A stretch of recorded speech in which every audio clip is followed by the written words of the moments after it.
I have the pleasure now to give the floor to the Secretary General, His Excellency Mr. António Guterres. Senhor Presidente, Excellencies, I thank the government of Brazil for organizing this discussion, and I commend your vision and foresight in choosing this topic. For the first time, this Council is devoting a high-level debate to the critical role of strategic communications in peacekeeping operations. And you are helping to highlight a fundamental point. Communications is not a side issue or an afterthought. More than ever, strategic communications is central to the success of all our work. As I said when I was sworn in as Secretary General in 2016, we must be able to communicate better about what we do in ways that everybody understands. We need a substantial reform of our communication strategy, upgrading our tools and platforms to reach people around the world. In the years since, we have embarked on an ambitious global communication strategy to do just that, and we are determined to do more. Our communications work, after all, is designed not just to inform, but to engage audiences in support of the vital mission of the United Nations. Strategic communications in peacekeeping illustrates precisely why this is so crucial.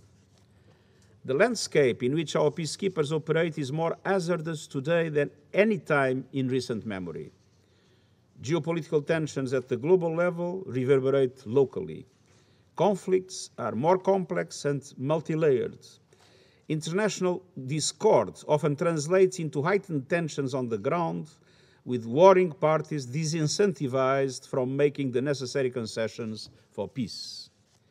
Peacekeepers are facing terrorists, criminals, armed groups and their allies, many with access to powerful modern weapons, and many with a vested interest in perpetuating the chaos in which they thrive.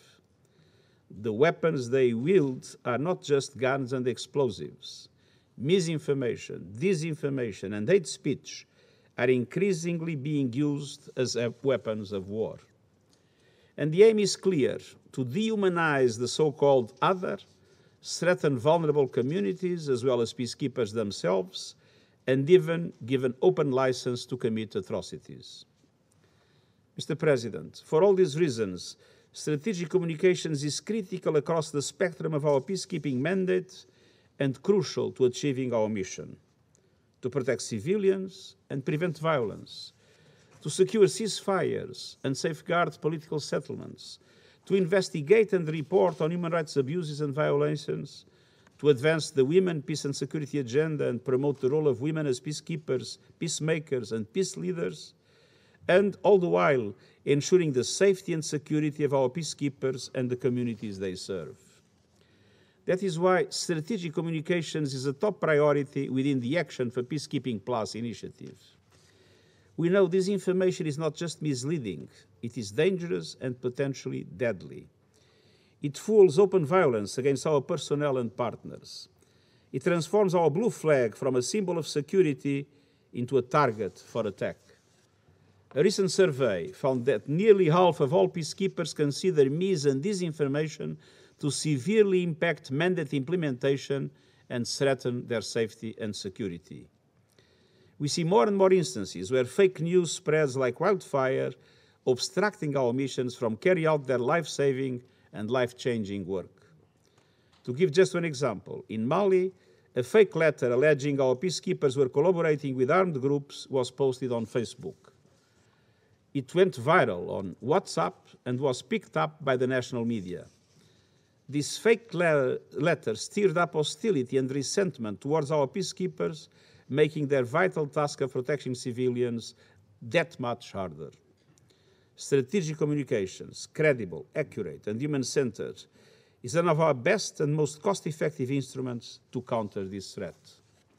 And more than just diffusing harmful lies, engaging in tailored two-way communication itself, diffusing harmful lies, engaging in tailored two-way communications itself builds trust as well as political and public support. It strengthens the understanding amongst the local populations of our mission and mandates, and in return, strengthens our peacekeepers' understanding of the local population's concerns, grievances, expectations, and hopes. It can create a safe space for reconciliation and peace building to work and provide women, young people, and civil society with greater access to peace processes. But to be effective, it must be grounded in evidence, based on verified data, open to dialogue, rooted in storytelling, and delivered by credible messengers. Mr. President, allow me to briefly outline 6 concrete actions we are taking to improve strategic communications in peacekeeping. First, we are adopting a whole-of-mission approach across uniformed and civilian components to foster a network communication in the field. To that end, we are looking for military and police officers skilled in strategic communications. I encourage all contributing countries to provide personnel with such skill sets because any effective strategic communication strategy requires properly staffed and equipped communications teams to implement it. Second, we are holding mission leaders accountable to own and lead strategic communications and to ensure it is fully integrated into all aspects of mission planning and decision-making. Third, we are providing guidance and training to missions, including collecting and sharing best practices.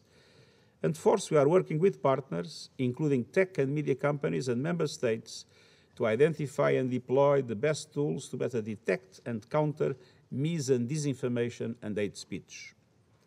Fifth, you are continuously monitoring and evaluating the efficacy of our information campaigns to ensure we adjust as necessary, adapting our strategy to the tactical necessities of the specific contexts we operate in. While we live in an increasingly digital world, direct person-to-person communication often remains the most powerful way to build trust and counter false narratives. This is why our missions continue to conduct town hall-style gatherings in local communities with village elders, young people, women's groups, and others to learn and to listen. And 6, we are deploying strategic communications to strengthen accountability and support efforts to end misconduct by personnel and partners, including combating sexual exploitation and abuse. Monsieur le Président, le maintien de la paix par l'ONU représente une remarquable entreprise de multilatéralisme et de solidarité internationale. Mais si nous voulons réussir à faire face aux nouvelles menaces et défis croissants, nous devons tous y contribuer et adapter tous les aspects de nos opérations aux nouvelles réalités. La communication devient chaque jour plus importante.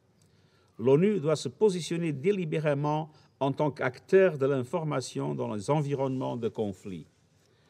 Nous devons être vus comme une source d'information fiable en proposant un contenu engageant et factuel, en facilitant un dialogue inclusif, en exigeant la suppression des discours nuisibles, en demandant aux dirigeants de rendre des comptes et en promouvant la paix et l'unité.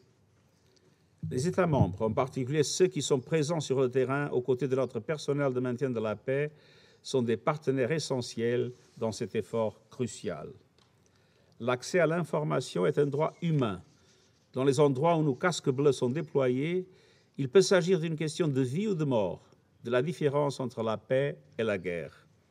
Je me réjouis de travailler avec le Conseil de sécurité pour renforcer nos opérations de maintien de la paix grâce à une meilleure communication stratégique et réaliser notre objectif commun, la paix. Je vous remercie. I thank the Secretary General for his briefing. And now I give the floor to Lieutenant